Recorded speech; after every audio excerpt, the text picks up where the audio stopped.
সুপ্রিয় শিক্ষার্থীবৃন্দ, আসসালামু আলাইকুম। আশা করছি তোমরা সবাই খুব ভালো আছো। আলহামদুলিল্লাহ, আমিও ভালো আছি। বনশ্রী ন্যাশনাল আইডিয়াল স্কুল কর্তৃক আয়োজিত হোম স্কুল প্রোগ্রামে তোমাদের সবাইকে স্বাগত জানাচ্ছি। আমি সাবিনা ইয়াসমিন, সহকারী শিক্ষক বিজ্ঞান। শিক্ষার্থীরা, আজকে আমি চতুর্থ শ্রেণী প্রাথমিক বিজ্ঞান বিষয় থেকে অধ্যায় 3-এর উপর কিছু গুরুত্বপূর্ণ টপিক নিয়ে আলোচনা করব। আমার সাথেই থাকো। দেখো, আজকের আলোচ্য বিষয়গুলো কি? আলোচ্য বিষয়গুলো হচ্ছে মাটি কি, মাটির গুরুত্ব, মাটির উর্বরতা বৃদ্ধি, মাটি দূষণ কি, মাটি দূষণের কারণ ও ফলাফল, মাটি সংরক্ষণ রোধ ও মাটি দূষণ রোধ ও সংরক্ষণ। তাহলে এসো আলোচনা শুরু করি। শিক্ষার্থীরা, আমার হাতে তোমরা কি দেখতে পাচ্ছ? দেখো তো, একটা গাছ, তাই না? এই গাছটা কোথায় জন্মায় বলো তো? গাছটা মাটিতে জন্মায়, তাই না? আজকে আমার আলোচ্য বিষয় হচ্ছে মাটি। আজকে আমি মাটি নিয়ে তোমাদের সাথে আলোচনা করব। প্রথমেই দেখো, মাটি কি?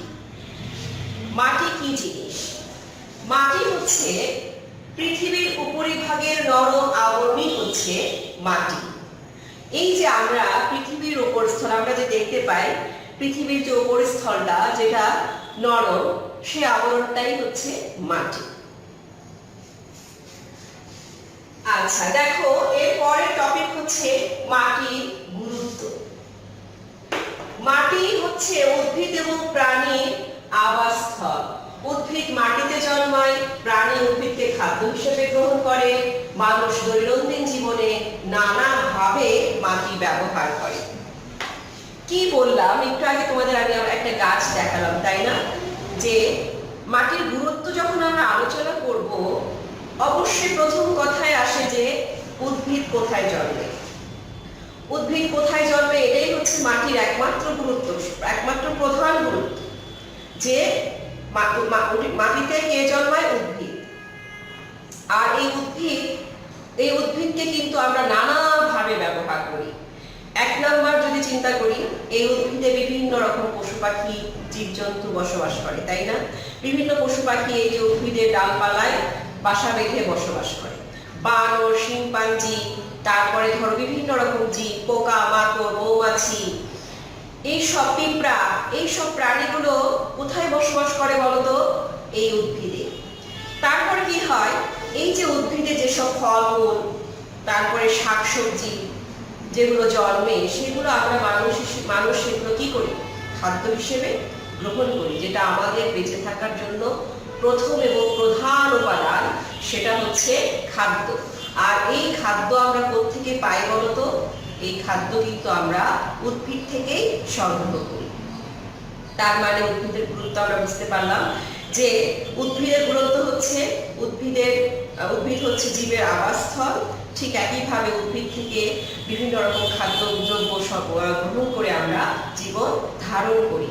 এছাড়াও কি দেখো তো, এই যে উদ্ভিদটা যে মাটিতে জন্মায়, এই যে উদ্ভিদের কাঠ, গাছপালা, যে কাঠ, এই যে কাণ্ডগুলো, এগুলো কাঠ হয়ে যায় বড় হয়ে গেলে। এই কাঠগুলো আমরা কি করি? আমরা বিভিন্ন রকম জিনিসপত্রে ব্যবহার করে থাকি। তাহলে এই যে এত উদ্ভিদকে আমরা এতভাবে ব্যবহার করি, সেই উদ্ভিদ কোথায় জন্মায়? সেই উদ্ভিদ জন্মায় কিন্তু আসলে মাটিতে। তার মানে এটা একটা মাটির অত্যন্ত গুরুত্বপূর্ণ ব্যবহার। এরপর দেখো, আর কি কাজে আমরা মাটি ব্যবহার করি? এই যে আমার হাতে একটা কি দেখতে পাচ্ছ বলতো? একটা মৃৎশিল্প, তাই না? এরকম অনেক মৃৎশিল্প আমরা কি করি? মাটি দিয়ে তৈরি করি।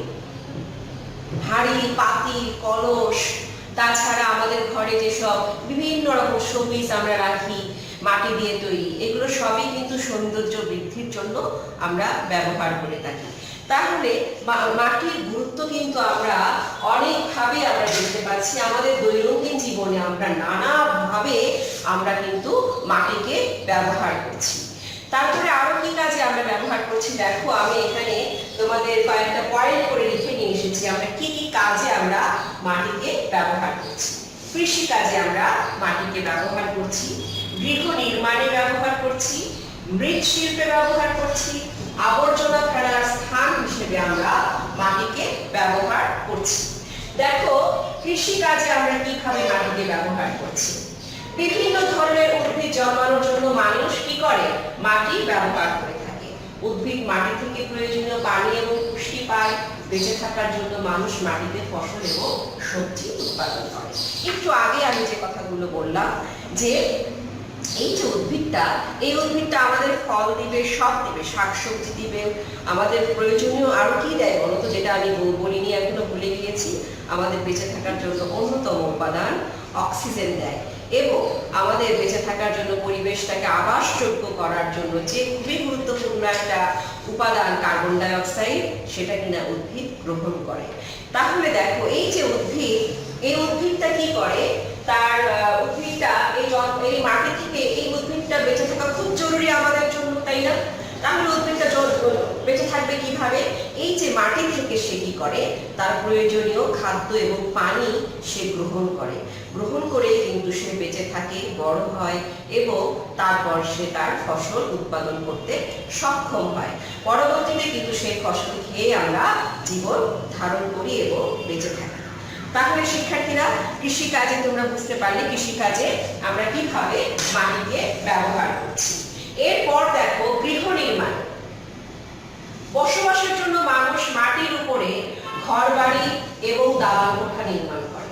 ইট বা কংক্রিটের মতো নির্মাণ সামগ্রী তৈরিতেও কি করা হয়, মাটি ব্যবহার করা হয়। আমরা এই যে আমাদের তোমরা গ্রামে যদি তোমরা গিয়ে থাকো তাহলে দেখবে গ্রামে এখন অনেক গ্রামে কিন্তু মাটির ঘর আছে। দেখবে এই মাটিগুলো নরম করে কাদা বানিয়ে এগুলো পরপর সাজিয়ে মাটির ঘর তৈরি করা হয়। এখন অনেক গ্রামে মাটির ঘর আছে, তার মানে কি, মাটি দিয়ে আমরা আমাদের আবাসস্থল তৈরি করছি। ঠিক একইভাবে আমরা শহরে যারা দেখবে এই যে বড় বড় অট্টালিকা তৈরি হচ্ছে, এই বড় বড় অট্টালিকা তৈরির পিছনে যে ইট তৈরি হয়, ইট, কংক্রিট, এগুলো তৈরির পিছনে কে আছে বলতো? এগুলো তৈরির পিছনে কিন্তু সেই মাটি দিয়ে কাদা তৈরি করে, এটা একটা ডাইসের মধ্যে, ডাইস বলতে কি বোঝায়, একটা কাঠের তৈরি এরকম ফ্রেম বানানো, ওটার মধ্যে মাটিগুলোকে এভাবে সেট করে ইট বানানো। এই ইটটাকে রোদে শুকিয়ে পুড়িয়ে তারপরে আমাদের বাসাবাড়ি তৈরির জন্য সাপ্লাই করা হয়। তারপরে আমরা এগুলো একটার পর একটা সিমেন্ট দিয়ে সাজিয়ে কি তৈরি করছি, বড় বড় দালান কোঠা তৈরি করছি, যেখানে আমরা বসবাস করছি। তাহলে আমাদের এই যে উন্নয়ন প্রযুক্তি, আমাদের যে এত উন্নতি হয়েছে, আমাদের যে এত অগ্রসর হয়েছে আমরা, এর পিছনে কিন্তু একটা মাটির অবদান আছে। তারপরে দেখো আমরা এই যে মাটি আরো কি এখানে, তাহলে এই যে বড় বড় অট্টালিকা তৈরি করা হচ্ছে, এই অট্টালিকা তৈরি করার ফলে কিন্তু কি হচ্ছে দেখো, আগে যেমন আমাদের বাড়ি ছিল একতলা বাড়িতে আমরা কয়েকজন মানুষ থাকতে পারতাম, কিন্তু এই মাটি দিয়ে এত লম্বা লম্বা উঁচু দালান কোঠা তৈরি করার ফলে কিন্তু আমরা একটা সীমিত জায়গার মধ্যে কিন্তু আমরা অনেক মানুষ একত্রে থাকতে পারছি, তাই না? এটা একটা সুবিধা। এরপর দেখো আর কি আছে, মৃৎশিল্পটা কি? বিভিন্ন ধরনের মৃৎশিল্প তৈরিতে মাটি ব্যবহার করা হয়। যেমন হাঁড়ি পাতিল, ফুলদানি তৈরিতে মাটি ব্যবহার করা হয়। একটু আগে আমি তোমাদের যে জিনিসটা দেখালাম, এটা কিন্তু এক ধরনের মৃৎশিল্প। এখন কিন্তু এই মাটি দিয়ে আমরা আমাদের ব্যবহার করার, আগে শুধু গ্রামে গঞ্জে কিন্তু এই মৃৎশিল্প ব্যবহার করা হতো। গ্রামের মানুষজনই শুধুমাত্র মাটির থালায় খেত, মাটির হাঁড়ি পাতিল ব্যবহার করতো। এখন কিন্তু এটা আধুনিক সভ্যতার একটা ফ্যাশন হয়ে দাঁড়িয়েছে। এখন দেখবে বিভিন্ন শপিং মলে মাটির তৈরি কাপ, পিরিচ, বাটি, এগুলো কিন্তু আমরা ফ্যাশন হিসেবে এখন ব্যবহার করছি। কাজেই এই যে মাটির তৈরি বিভিন্ন জিনিস, এই যে মৃৎশিল্প, এগুলো কিন্তু আমাদের মাটির অবদান। আশা করি শিক্ষার্থী তোমরা বুঝতে পেরেছো। এরপর দেখো আমরা আর কি মাটি আর কোথায় ব্যবহার করি, আবর্জনা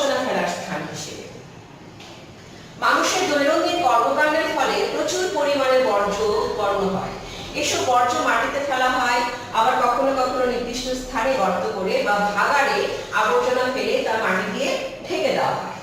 দেখবে এই যে আমরা বিভিন্ন রকম জিনিসপত্র যে প্রতিদিন ব্যবহার করছি, এগুলো কিন্তু আমরা নির্দিষ্ট একটা স্থানে ফেলছি। কখনো কখনো কি করা হয়, অনেক বেশি যেগুলো এই যে আমাদের বাসা থেকে যেসব ময়লা আবর্জনাগুলো সংগ্রহ করে নিয়ে যাওয়া হয়, তোমরা কি জানো এগুলো কোথায় রাখা হয়? এগুলো ফেলার জন্য একটা নির্দিষ্ট স্থান আছে, সেই স্থানে এগুলো ফেলা হয়।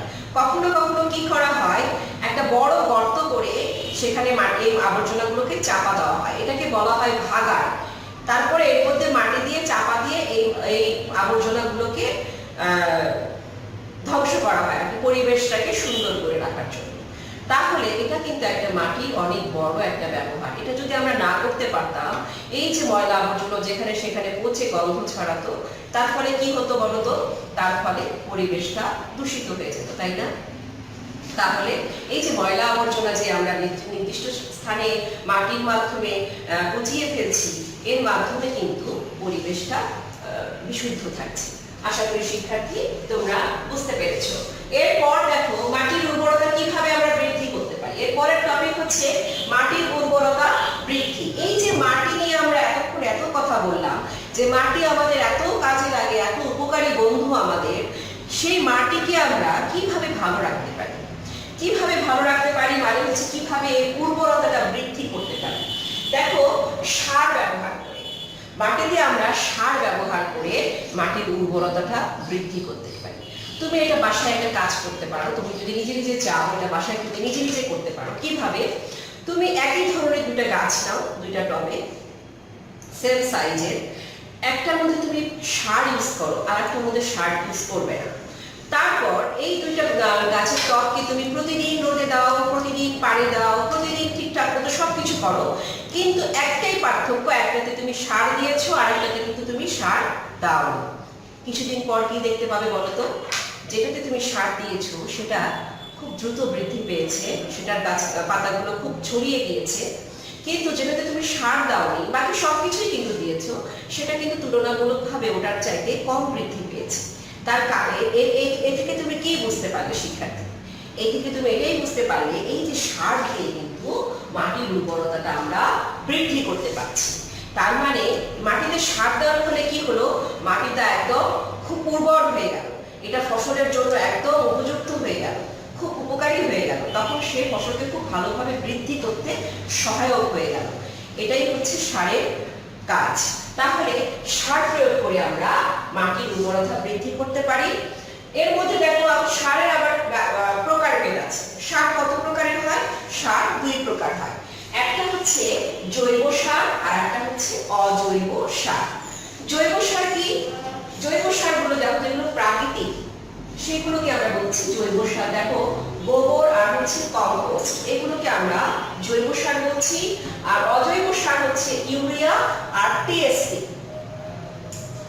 আচ্ছা, এরপর দেখো মাটির উর্বরতা বৃদ্ধির দুই নাম্বার উপায় হচ্ছে ফসল আবর্তন। ফসল আবর্তন কি জিনিস?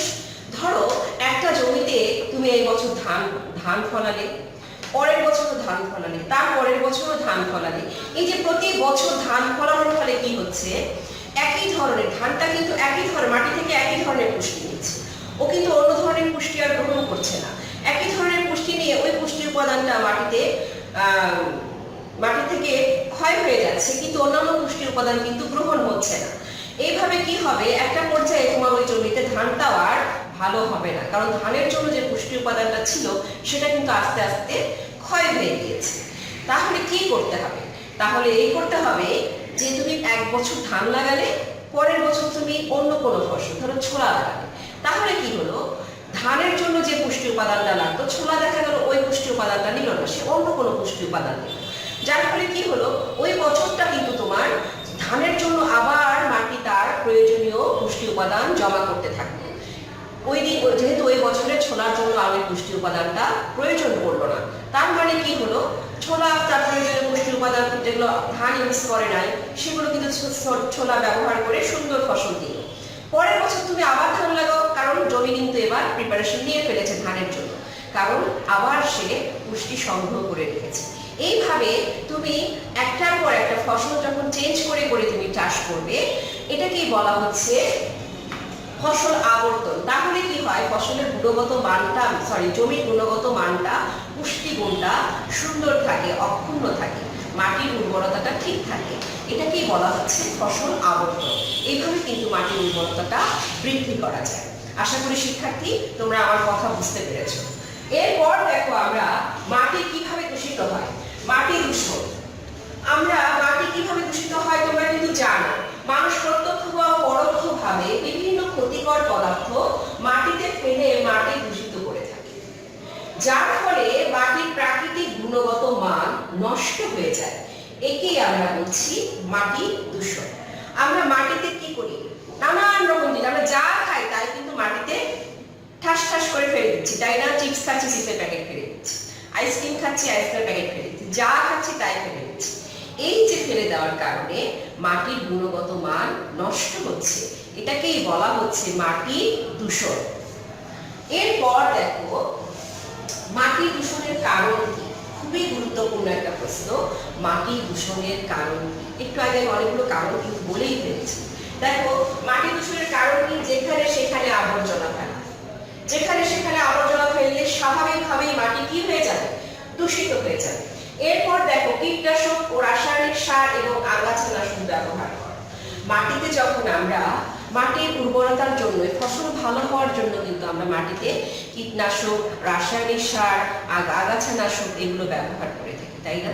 কিন্তু অতিমাত্রায় যখন আমরা এগুলো ব্যবহার করে থাকি, এইগুলো কিন্তু আবার মাটির জন্য ক্ষতিকর। খুব অতিমাত্রায় যখন এগুলো ব্যবহার করব, এগুলোর কারণে কিন্তু মাটিটা আবার দূষিত হয়ে যায়। এরপর দেখো শিল্প কারখানার তেল এবং বিভিন্ন ক্ষতিকর পদার্থ মাটিতে ফেলা। এই যে শিল্প কারখানা, এই শিল্প কারখানায় যে তেলগুলো বের হয়ে যায়, এই তেলগুলো এবং অনেক ক্ষতিকর পদার্থ যেগুলো মাটিতে মিশিয়ে মাটিকে কি করে ফেলে, দূষিত করে ফেলে। এরপর চলে আসো মাটি দূষণের ফলাফল। এই যে মাটি দূষিত হয়ে গেল, এই মাটি দূষণ হয়ে যাওয়ার পর এই মাটিটা আমাদের কি কি ক্ষতি করছে, এটাই হচ্ছে মাটি দূষণের ফলাফল। দেখো মাটি দূষণের ফলে জীবের আবাসস্থল এবং প্রকৃতি ধ্বংস হয়। কেন? এই যে একটু আগে বলেছিলাম, এই যে উদ্ভিদে কি হয়, এই উদ্ভিদে বিভিন্ন রকম পশু পাখি, জীবজন্তু, পোকা মাকড় বসবাস করে। এখন মাটি দূষণ হলে কি হবে, মাটি দূষণ হয়ে গেলে উদ্ভিদ মরে যাবে, কারণ দূষিত মাটিতে তো উদ্ভিদ বাঁচবে না। তাহলে উদ্ভিদ যদি মরে যায়, এই যে এই উদ্ভিদে বিভিন্ন রকম পশু পাখি, জীবজন্তু বাস করত, তাহলে সেগুলো কোথায় বাস করবে?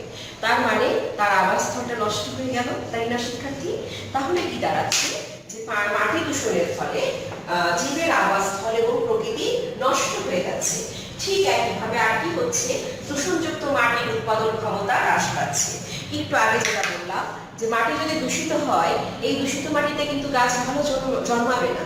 আমি এখানে একটা গাছের কথা বলেছি, কিন্তু তোমার অনেক গাছ আছে, ফসল যেখানে জমি চাষ হয়, জমিতে যখন অনেক ফসল চাষ হয়, সেই জমিতে কিন্তু ফসল ভালো জন্মাবে না। আচ্ছা, এরপর দেখো দূষিত মাটিতে জন্মানো ফসলে ক্ষতিকর পদার্থ থাকতে পারে। এই যে মাটিটা দূষিত হয়ে গেল, এই দূষিত মাটিতে কি ফসলটা ফলালে কি হবে, ফসলটা ফলালে ফসলটাও কি হয়ে যাবে, দূষিত হয়ে যাবে, ঠিক আছে?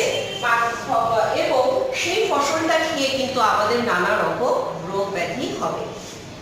আচ্ছা, এরপর দেখো মাটি দূষণ রোধের উপায়। মাটি দূষণটা আমরা কিভাবে রোধ করতে পারি?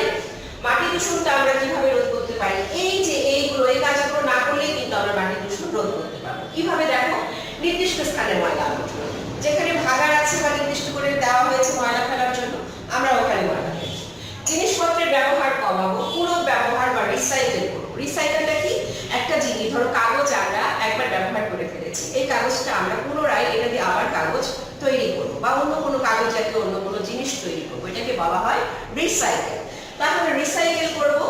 জমিতে জৈব সার যেমন কম্পোস্ট, গোবর ইত্যাদি ব্যবহার করব, রাসায়নিক সার ব্যবহার না করে। এরপর দেখো মাটির সংরক্ষণ। মাটি কিভাবে সংরক্ষণ? মাটির সংরক্ষণ বলতে কি বুঝো? দেখো মাটির সংরক্ষণ বলতে মাটির ক্ষয় রোধ করা বা উর্বরতা বজায় রাখা বোঝায়। এখন তোমরা বলতে পারো মাটির ক্ষয়টা কি? মাটির ক্ষয়টা হচ্ছে বায়ু প্রবাহ বা অতিবৃষ্টিতে মাটির উপরের স্তর সরে যাওয়াকে আমরা বলছি ফলে মাটির উর্বরতা হারায় এবং মাটির পানি ধারণ ক্ষমতা হ্রাস পায়। তাহলে মাটির ক্ষয়টা আমরা কিভাবে রোধ করতে পারি? মাটির ক্ষয়টা আমরা বৃক্ষরোপণ এবং জমিতে ঘাস লাগিয়ে আমরা মাটির ক্ষয় রোধ করতে পারি। এই অধ্যায়ের গুরুত্বপূর্ণ প্রশ্নগুলো এবার খেয়াল করো শিক্ষার্থী। সংক্ষিপ্ত প্রশ্ন আছে, আমাদের জীবনে মাটির ব্যবহার লিখো, উদ্ভিদের বৃদ্ধির জন্য কি কি প্রয়োজন, মাটির উর্বরতা বজায় রাখার উপায় কি কি, আর বর্ণনামূলক প্রশ্নগুলো কি, কিভাবে আমরা মাটি দূষণ রোধ করতে পারি, জীবের জন্য মাটি গুরুত্বপূর্ণ কেন, মাটি কিভাবে সংরক্ষণ করা যায়। এই ছিল আজকের আমার আলোচনা শিক্ষার্থী। আশা করি আজকের আমার আলোচনা তোমরা বুঝতে পেরেছো। আর যদি বুঝতে পেরে থাকো তাহলে কিন্তু বাড়ির কাজটা খুব সুন্দরভাবে নিজে নিজে করতে পারবে। দেখো আমি তোমাদের বাড়ির কাজ দিয়েছি কিভাবে আমরা মাটি দূষণ রোধ করতে পারি। এই বাড়ির কাজটা তোমরা সুন্দর করে SW খাতায় লিখে রবিবার দিন নিজ নিজ ভবনে তোমাদের অভিভাবক খাতাগুলো দিয়ে আসবে এবং পূর্বের খাতাগুলো ওই একই দিনই সংগ্রহ করবে। আশা করি শিক্ষার্থী আমার পড়া বুঝতে পেরেছো। এরপর অন্য কোনো দিন অন্য কোনো ক্লাস নিয়ে তোমাদের সামনে আবার উপস্থিত হব। সেই পর্যন্ত ভালো থেকো, সুস্থ থেকো। আল্লাহ হাফেজ।